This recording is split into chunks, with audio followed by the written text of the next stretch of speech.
you, Ayodele. Now, it's really interesting drama from all the players in Ekiti. We're looking forward to how things will play. There's supposed to be a debate today, and from some contestants, and we'll be following that and bringing you that live later on. And as the build-up to the Ekiti State governorship election, setting, you expect to get all the news and update from our news bulletins around. Now, let's move to our next discussion now. Yes, which is, all right, reps on an NPC probe. Yeah, exactly. Yeah, now, with incessant attacks, armed herdsmen are gradually wiping out settlements. And they have become a threat to lives and properties of Nigerians across the country, especially in the north central. Thousands have been killed since herdsmen who moved around to graze their cattle began bearing arms and what many thought was a defense from cattle rustlers. They have attacked many farming communities who refused them grazing their cattle on their crops, and some others for no clear-cut reason. Nigeria is already plagued with possible food shortage, and while the nation is yet to proffer solution to its ailing education sector, attacks by herdsmen is now another factor threatening its development. Yeah. Now, in Benue State, the herdsmen invasion has resulted in the closure of many schools, leaving about 300,000 children out of school.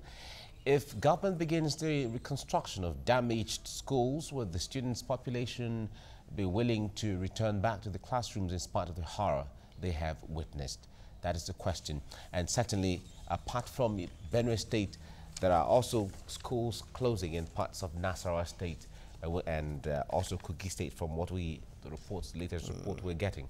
We still have with us Dr. Danekere, with us of the University of Lagos, joining us. Now, invasion of herdsmen into schools and the threats of schools to close and all of that. Now, what do you make of the dimension this is going? Because at the time we heard that there was a letter written to communities not to go to the farms, because if you go to the farm, anything you meet there, it is your business. And then the issue of schools now closing. Yeah, thank you.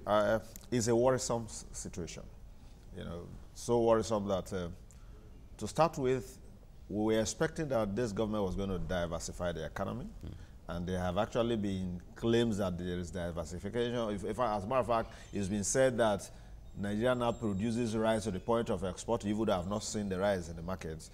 Now, we now have a situation in which those farmers that ordinarily should produce, you know, the agricultural products that we're expecting as another means of, you know, income, revenue generation for the country, are now being prevented from going to farm as a result of herdsmen invasion. Now, it did not end there. It didn't just end at the farms. Even inside town, the various villages where these people reside, their own children have now been sacked from schools. So what do you know, get from this situation? You now have a situation in which there's going to be food shortage as a result of everybody being afraid of going to the farms. You equally now have a situation in which you are going to have, you know, a higher rate of out-of-school children who will eventually constitute serious nuisance. The scenario you find in some parts of the north, this Alimanjaro and the rest of it, they are all, you know, functions of this kind of a situation where people who ordinarily should be in school are not in school. Now, those who have decided to go to school, who agree to go to school, you are even preventing them. They are afraid. You have destroyed their schools. They are no longer in school. Such that we remember the case of Boko Haram after the kidnapping of how many girls in Chibok, and then the other one, what's it called now? Dapchi. Dapchi. A lot of parents said, if you like, pay children who go to school.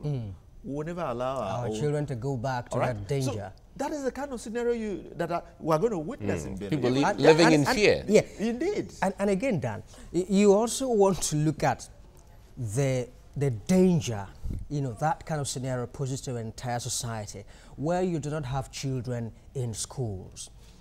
What would their minds, I mean, what would they feed their minds on, you know, at that point? Is it a criminality? It's very clear. And that's dangerous to any society. Indeed. The more reason why we should tackle this issue the way it needed to be tackled. Because at the end of the day, there's going to be ripple effects. When you have children who should be in school, whose mind should be well patterned in order to make a more harmonious environment, now taken from school, and they must find something to do, their hands must find something to do. Something must occupy their mind. Yes. There's never a void in the mind. Something must occupy it. It is either you have positive thoughts or you have negative thoughts. In this case, a situation that would have given them the enabling environment to think positively is now being taken. And again, they are even witnessing horror.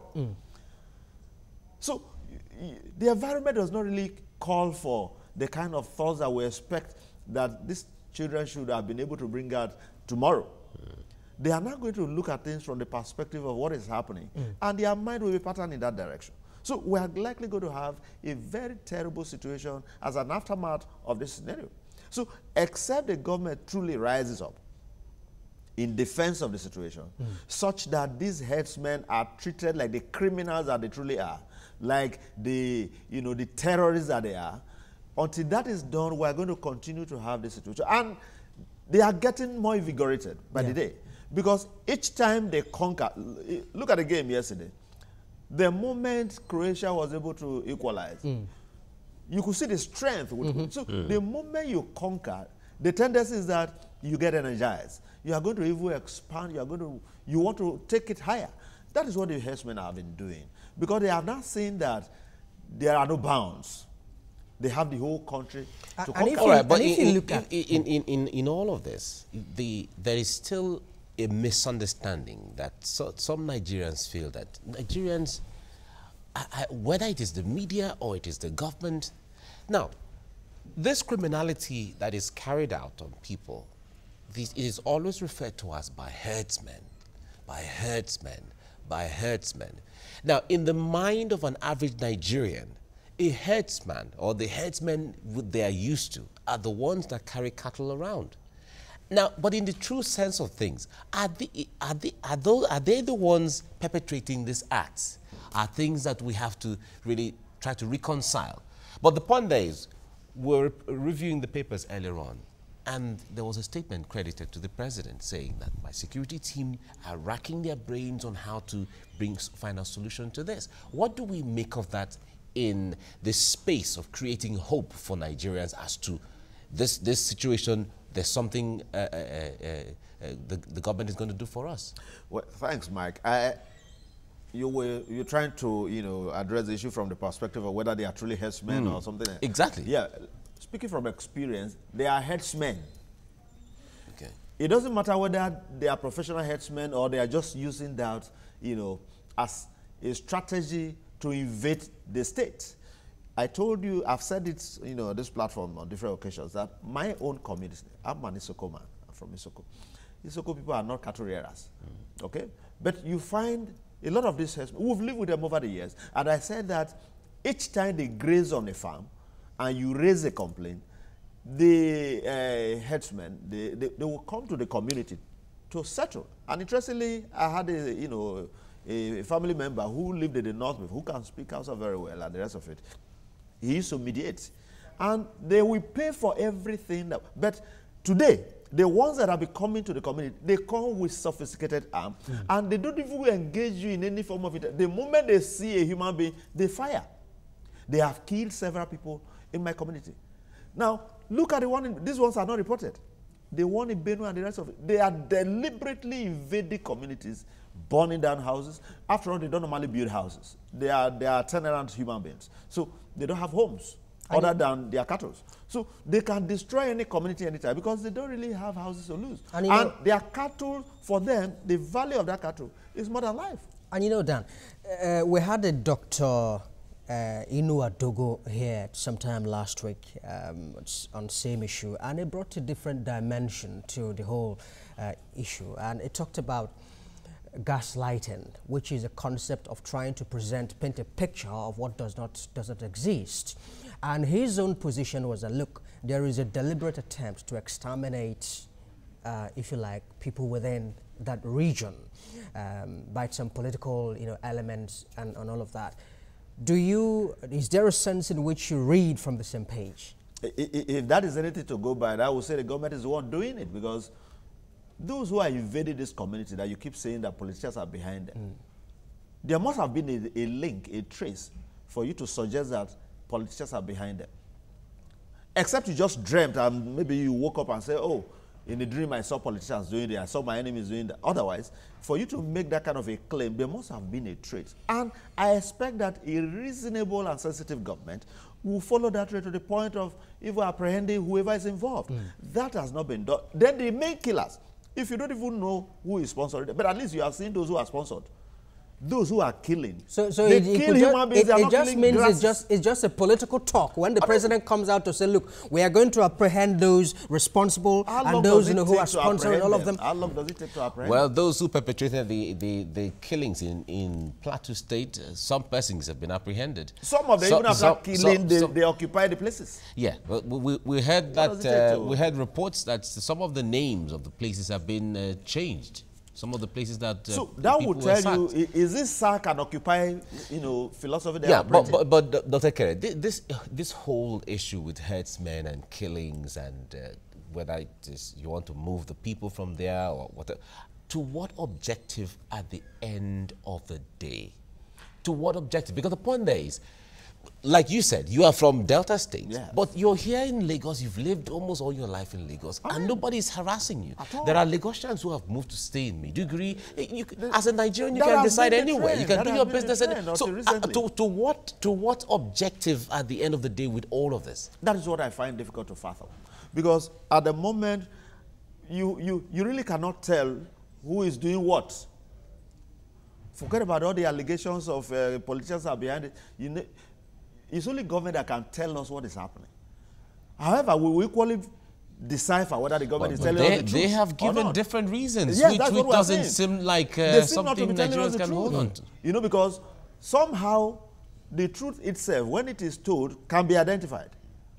Because you put 1 + 1 and you'll be able to tell that truly this one is going the right direction. But so far, they've not told us the truth.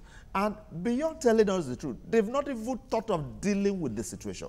Call a spade a spade. Deal with the situation decisively. At least those that have been caught should be dealt with like criminals. All right, but that's not been done. Let's briefly look at the efforts of, because we're looking at the impact of this crisis on the education system. President Goodluck Jonathan, during his own time, tried to do something around the education system in that region, setting up the Amajiri schools and all of that. It didn't have an impact, did it? Well, it wasn't really long after the policy that he left. So I don't expect that the impact would have been just immediate. Enormous. When you enter a school today, you won't leave tomorrow. So it will take you some time. Now, he never really, served for that long to ensure that, okay, these ones enter so time, then they are coming out. And unfortunately, I do not think that the present government, actually decided on that, okay, since this thing has started, we should continue. That is not the scenario. So since that was not done, you are not likely going to, feel the impact of that project. But I felt it would have been a very good idea to take so many of those people on the streets, out of the streets, bring them, put them in the schools, then give them the kind of orientation that will make them look like human beings, not the ones that will see human beings as enemies. All right, we have to leave it here now. Dr. Dan Ekere, lecturer, Philosophy Department, UNILAG, thank you very much indeed for coming to talk to us. Thank you for having us. Thank you very much for coming. Thank you.